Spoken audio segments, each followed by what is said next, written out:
ವಿಶೇಷ ಇತ್ತು ಏನಂದರೆ ಪರಿಚಯ ಮಾಡಬೇಕು. ನನ್ನ ಹೆಸರು ಪ್ರಶಾಂತ್ ಗೌಡ ಅಂತ. ಇವರು ಶ್ರೀ ರೆಡ್ಡಿ ರಾಮಾನುಜೇಶ್ವರಿ ಅಂತ ಈ ಸ್ವತ್ತಿನ ಮಾಲೀಕರು ಅವರವರ ಮಗಳು ಅಮೆರಿಕಾದಿಂದ ಬಂದಿದೆ. ಸೊ ಈಗ ಮುಖ್ಯವಾಗಿ ವಿಷಯ ತಿಳಿಸೋದೇನೆಂದರೆ ಇವರು ಸ್ವತ್ತು ಟಾಟಾನಗರ ಕೊಡ್ಗೇಳಿ ಗ್ರಾಮದಲ್ಲಿ ಸ್ವತ್ತಿದ್ದು ಆ ಜಾಗ ಸುಮಾರು 14,000 ಸ್ಕ್ವೇರ್ ಫೀಟು.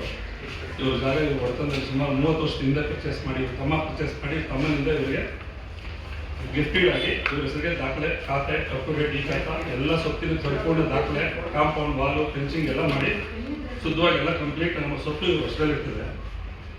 ಈಗ ಸುಮಾರು ಒಂದು 5 ತಿಂಗಳ ನಂತರ ಈ ಸ್ವತ್ತನ್ನು ನನಗೆ ಮೇಡಮ್ ಅವರು ರಿಜಿಸ್ಟರ್ ಅಗ್ರಿಮೆಂಟ್ ಪ್ರಕಾರ ನನಗೆ ಮಾರಾಟ ಮಾಡಿರ್ತಾರೆ. ರಿಜಿಸ್ಟರ್ ಅಗ್ರಿಮೆಂಟ್ ಮುಖಾಂತರ ನನಗೆ ಮಾರಾಟ ಮಾಡಿರ್ತಾರೆ. ಈ ಮಾರಾಟ ಮಾಡಿರೋ ಸ್ವತ್ತನ್ನು ನಾವು 5-6 ತಿಂಗಳ ಮುಂದೆ ನಾವು ಕಾಂಪೌಂಡ್ ವಾಲು ಮತ್ತು ಎಲ್ಲ ಕಾಂಪೌಂಡ್ ಕ್ಲೀನ್ ಮಾಡಿಸಿ ಎಲ್ಲ ಜಾಗವನ್ನು ರೆಡಿ ಮಾಡಿ ಕಂಪ್ಲೀಟ್ ನಾವು ಒಂದು ಆಫೀಸ್ ರೂಮ್ ಕಟ್ಟಿ ನಾವೆಲ್ಲ ರೆಡಿ ಮಾಡಿಕೊಂಡು ರೆಡಿ ಮಾಡಿದ್ಮೇಲೆ ಏನಾಗ್ತದೆ, ಈ ಅಶೋಕ್ ರಾಜ್ಯ ವಿರೋಧ ಪಕ್ಷದ ನಾಯಕರಾದಂಥ ರಾಜ್ಯ ವಿರೋಧ ಪಕ್ಷದ ನಾಯಕರು ಅಶೋಕ್ ಅವ್ರ ಕುಟುಂಬದವರು ನಮ್ಮ ಮೇಲೆ ಒಂದು ದಾವೆ ಹೊಡ್ತಾರೆ.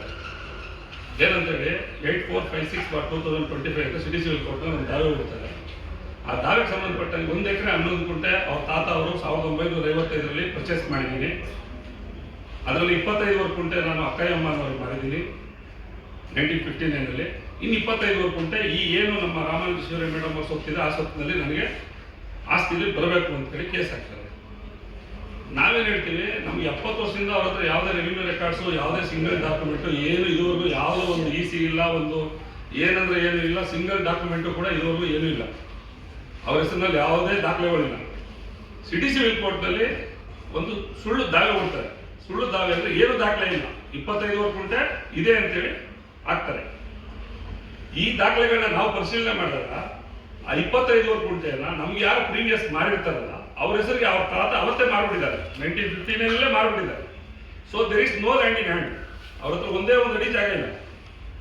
ನಾವೇನು ಮಾಡ್ತೀವಿ, ಈ ವಿಷಯ ತಗೊಂಡು ಅದು ಗೊತ್ತಾದ್ಮೇಲೆ ಅವ್ರಿಗೆ ಪರಿಪರಿಯಾಗಿ ಮನವಿ ಮಾಡ್ತೀವಿ. ನೋಡಿ, ನೀವು ವಿರೋಧ ಪಕ್ಷದ ನಾಯಕರಿದ್ದೀರಿ, ನೀವು ಈ ರೀತಿ ಸಮಾಜಕ್ಕೆ ಒಂದು ಒಳ್ಳೆ ಸ್ವಾಸ್ಥ್ಯ ಹೇಳುವಂಥ ಜನ ಆಗಿದ್ದೀರಿ. ನೀವು ಈ ಆಸ್ತಿಯನ್ನು ಒಂದು ಸಾರಿ ನೀವು ಮಾರಾಟ ಮಾಡಿದ್ಮೇಲೆ ತಿರ್ಗಾ 70 ವರ್ಷದ ನಂತರ ನನಗೆ ಆಸ್ತಿ ಬರಬೇಕು ಅಂತ ಕೇಸ್ ಹಾಕಿರೋದು ಕಾನೂನು ವಿರುದ್ಧವಾಗಿದೆ. ದಯವಿಟ್ಟು ಈ ಕೂಡಲೇ ನೀವು ಇದನ್ನ ವಿಡ್ರಾ ಮಾಡಿ ಅಂತ ಹೇಳ್ತೀವಿ. ಅವ್ರೇನು ಹೇಳ್ತಾರೆ, ನಮಗೆ ಪದೇ ನಮಗೆ ಒಬ್ರು ಅಂದರೆ ಅಶ್ವಥ್ ನಾರಾಯಣ್ ಅಂತ ಮಾಜಿ ಕಾರ್ಪೊರೇಟರ್ ಕಡೆಯಿಂದ ನಾವು ಹೇಳ್ತೀವಿ. ನಮ್ಗೆ ಸ್ವಲ್ಪ ಪರಿಚಯ ಇರ್ತಾರೆ ಅವರು, ನಮ್ಮ ಏರಿಯಾದವರು ಗೊತ್ತಿರೋರು ಅಂತ ಹೇಳ್ತೀವಿ. ಅವ್ರೇನು ಹೇಳ್ತಾರೆ, ಫಸ್ಟಲ್ಲಿ ಇಲ್ಲ ಸ್ವಾಮಿ ನಮಗೆ ಸೆಷನ್ ನಡೀತಾ ಇದೆ, ಸಾಹೇಬರು 1 ತಿಂಗಳು ಬಿಸಿ ಇದ್ದಾರೆ, ಸೆಷನ್ ಮುಗಿದ ನಂತರ ವಿಡ್ರಾ ಮಾಡಿಸ್ತಾರೆ. ಅವರು ಕಂಡವ್ರದ್ದು 5 ನಿಮಿಷ ಇಟ್ಕೊಳ್ಳೋದಿಲ್ಲ, ಅವರು ಮಾರಿದ ಆಸ್ತಿ ಮೇಲೆ ಒಂದೇ 1 ನಿಮಿಷ ಇಟ್ಕೊಳ್ಳೋದಿಲ್ಲ, ಯಾಕಂದ್ರೆ ಸಮಾಜದಲ್ಲಿ ಗಣ್ಯ ವ್ಯಕ್ತಿಯಾಗಿದ್ದಾರೆ, ಯಾವುದೇ ಕಾರಣಕ್ಕೂ ಅವ್ರು ಇಟ್ಕೊಳ್ಳೋದಿಲ್ಲ ಅಂತ ಹೇಳಿ ನಮಗೆ ಹೇಳ್ತಾರೆ. ನಾನು ಮೇಡಮ್ ಅವ್ರಿಗೆ ಹೇಳ್ತೀನಿ, ಮೇಡಮ್ ಇಲ್ಲ ಮೇಡಮ್ ಅವ್ರು ಒಪ್ಕೊಂಡಿದ್ದಾರೆ, ದಯಮಾಡಿ ಇನ್ನು ಅವರು ಯಾವುದೇ ಕಾರಣಕ್ಕೂ ಮುಂದುವರ್ಸೋದಿಲ್ಲ ಕೇಸ್ನಲ್ಲಿ, ದಯವಿಟ್ಟು ವಿಡ್ರಾ ಮಾಡ್ತಾರೆ ಅಂತ ಹೇಳ್ತೀನಿ ನಾನು ಮೇಡಮ್. ಸರಿ ಆಯಿತು ಅಂತ ಸುಮ್ಮನೆ ಆಗ್ತೀವಿ. ಮತ್ತೆ ತಿರ್ಗಾ ಏನು ಮಾಡ್ತೀವಿ, ನಾವು ಅಪ್ರೋಚ್ ಮಾಡ್ತೀವಿ, ಏನು ಸ್ವಾಮಿ ನೀವು ವಿಡ್ರಾ ಮಾಡ್ತೀರಾ, ಮಾಡೋದಿಲ್ವಾ? ಇಲ್ಲ ಸ್ವಾಮಿ ನಡೀತಾ ಇದೆ, ಬೈ ಎಲೆಕ್ಷನ್ ನಡೀತಾ ಇದೆ, ಬೈ ಎಲೆಕ್ಷನ್ ನಡೆದ ತಕ್ಷಣ ನಾನು ಬಂದು ಅಡ್ವೊಕೇಟ್ ಹೇಳ್ತೀನಿ, ಯಾಕಂದ್ರೆ ನಾವು ಇದೆಲ್ಲ ನಮ್ಗೆ ಸಹಿಸಲ್ಲ, ನಾವು ವಿಡ್ರಾ ಮಾಡಿಸ್ತೀನಿ ಅಂತ ಹೇಳಿ ಕಳಿಸಿದ್ದಾರೆ ಅಂತ ಹೇಳ್ತಾರೆ. ಸೊ ಅದಾಗಿ 1 ತಿಂಗಳು ಬೈ ಎಲೆಕ್ಷನ್ ಆಗಿ ತಮಗೆ ಗೊತ್ತಿದೆ. ಈಗ ಅದಾದ್ಮೇಲೂ ಕೂಡ ನಾವು ಅಪ್ರೋಚ್ ಮಾಡ್ತೀವಿ, ದೇರ್ ಇಸ್ ನೋ ರೆಸ್ಪಾನ್ಸ್. ಅವ್ರ ಕಡೆಯಿಂದ ಯಾವುದೇ ರೀತಿ ರೆಸ್ಪಾನ್ಸ್ ಇಲ್ಲ. ಸೊ ಈಗ ನಮ್ಗಾಗಿರೋ ಅನ್ಯಾಯ ಏನಂದ್ರೆ, ಒಂದೇ ಒಂದು ಸಿಂಗಲ್ ಡಾಕ್ಯುಮೆಂಟ್ ಇಲ್ದಿರೋ ನೀವು ಈ ಆಸ್ತಿ ಮೇಲೆ, ಒಬ್ಬ ಅಮಾಯಕ ಹೆಣ್ಮಗಳ ಮೇಲೆ, ಅವ್ರು 30 ವರ್ಷದಿಂದ ತಗೊಂಡಿರೋ ಆಸ್ತಿ ನಮ್ಮ ಮೇಲೆ ನೀವು ಈ ತರ ದೌರ್ಜನ್ಯ ಮಾಡ್ತಾ ಇದ್ದೀರಲ್ಲ, ನೀವು ಸಮಾಜಕ್ಕೆ ನ್ಯಾಯ ಸ್ಥಾನದಲ್ಲಿ ಇರೋರು, ನೀವು ಈ ರೀತಿ ದೌರ್ಜನ್ಯ ಮಾಡ್ಬೋದು ಅಂದ್ರೆ ಇನ್ನು ಸಮಾಜಕ್ಕೆ ಏನ್ ನ್ಯಾಯ ಕೊಡ್ತೀರಿ ನೀವು? ನೀವು ವಿರೋಧ ಪಕ್ಷದ ನಾಯಕರಾಗಿ ಸಮಾಜದಲ್ಲಿ ಮತ್ತೆ ಒಂದು ಸ್ವಾಸ್ಥ್ಯ ಮಾಡಬೇಕು. ನಿಮ್ಮ ಫ್ಯಾಮಿಲಿಯವರೇ, ಅದು ನಿಮ್ಮ ವಂಶಸ್ಥರೇ, ಅಶೋಕ್ ಅಂಡ್ ಫ್ಯಾಮಿಲಿಯವ್ರ ವಂಶಸ್ಥರೇ, ನೀವು ಸ್ಥಾನಮಾನದಲ್ಲಿರೋರು ನೀವೇ ಈ ತರ ಮೋಸ ಮಾಡಿದ್ರೆ ಒಬ್ಬ ಅಮಾಯಕ ಹೆಣ್ಮಗಳಿಗೆ ಈ ಸಮಾಜಕ್ಕೆ ಏನು ಸ್ವಾಸ್ಥ್ಯ ನ್ಯಾಯ ಕೊಡ್ತೀರಿ? ಅದಕ್ಕೆ ತಮ್ಗೆ ತಿಳಿಸ್ತಾ ಇರೋದೇನಂದ್ರೆ, ತಮ್ಗೆಲ್ಲ ದಾಖಲೆಗಳನ್ನ ನೀಡಿದ್ದೀವಿ ಸ್ವಾಮಿ.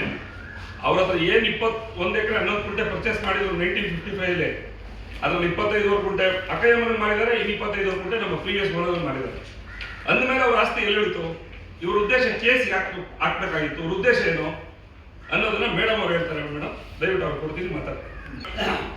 As Mr. Prashant was saying, so this is what has happened, because I can follow little of Kannada also. So what all he said is true, and I'm Ramanujeshwari, who is 82 years old. I stay in Hyderabad. So we bought this plot long back, thinking children may like to settle here, but it didn't happen.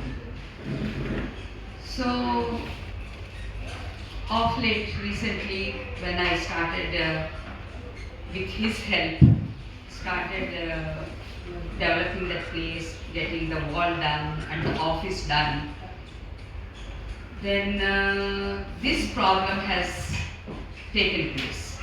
I don't know why he does that, because I have all the documents. I've been paying the tax all these years and I keep visiting the place. From Hyderabad, now and then I used to come and have a look at the place. When I thought I'll sell it, because I'm aging, so I thought I'll wind up. And children, they're not interested. They stay away from India. So then I've taken Mr. Prashant's help and started say modifying it, getting the wall done, the office and leveling the place and all. Suddenly this problem has taken place. He claims it is his property. And as Mr. Prashant is saying, way back, maybe his grandfather bought this place. But it's no more his, because it's been sold to many other parties, and from them I have taken it about 30 years back.